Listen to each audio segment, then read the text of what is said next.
జగిత్యాల జిల్లా వేంపేటలో రేబిస్ కలకలం రేగింది. కుక్క కాటుతో గేదె చనిపోవడంతో గ్రామస్తులు ఆందోళన నెలకొంది. ఆ గేదె పాలు తాగామన్న అనుమానంతో స్థానికుల్లో భయం మొదలైంది. యాంటీ రేబిస్ ఇంజెక్షన్ల కోసం పీహెచ్సీకి క్యూ కట్టారు గ్రామస్తులు. ఇప్పటి వరకు 30 మంది గ్రామస్తులు వ్యాక్సిన్ వేయించుకున్నారు. అయితే పుకార్లు నమ్మొద్దని ఎంత చెప్పినా జనం వినట్లేదంటున్నారు డాక్టర్లు. రేబిస్ సోకిన గేదె పాలు తాగితే వ్యాధి సోకదని చెప్పినా కూడా జనం వినట్లేదు అంటున్నారు.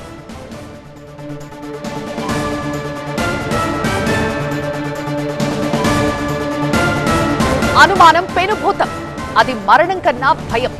ఇక జగిత్యాల జిల్లా మెట్పల్లి మండలం వేంపేట గ్రామంలో ఇప్పుడు అదే జరుగుతోంది. రేబిస్ వ్యాధి లక్షణాలతో ఇటీవల ఒక గేదె చనిపోవడంతో జనాల్లో భయం మొదలైంది. ఆ గేదె పాలను యజమాని పాల కేంద్రంలో విక్రయించేవాడు. అయితే ఆ గేదె వారం రోజులుగా అనారోగ్యంతో గడ్డి తినకుండా ఇబ్బంది పడటంతో పరీక్షించిన వైద్యులు రేబిస్ గా తేల్చారు.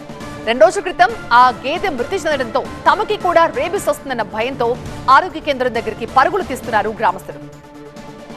అలాంటి అనుమానాలేం అక్కర్లేదు. గేదెకు రేబిస్ ఉన్నంత మాత్రాన దాని పాలు తాగిన వారికి రేబిస్ సోకదని వైద్యులు చెప్పినా కూడా గ్రామస్తులు వినట్లేదట. పాడి గేదెకి రేబిస్ సోకిందా లేదా అనేది మనకు తెలియదు, నిర్ధారణ లేదు. లక్షణాలను బట్టి అలా చెప్పడం జరిగింది పశు వైద్య శాఖ వారు. పాలు ఏవైతే ఉంటాయో అవి పాల కేంద్రానికి పోసిన తర్వాత కొంతమందికి డైరెక్ట్గా కూడా పాలు పోసారంట. వాళ్ళు పోయడం వల్ల అందరూ ఒక అపోహతో ఉండే ఏంటంటే మాకు కూడా రేబీస్ వస్తుంది, ఆ గేదె చనిపోవడం వల్ల అందరూ ఆందోళనలకు గురై మాకు కూడా వస్తుందేమో అని చెప్పేసి మాకు ఇంటిమేట్ చేయడం జరిగింది. మేము నిన్న ఆల్రెడీ వేంపేటకి వెళ్ళి అవగాహన చేశాము.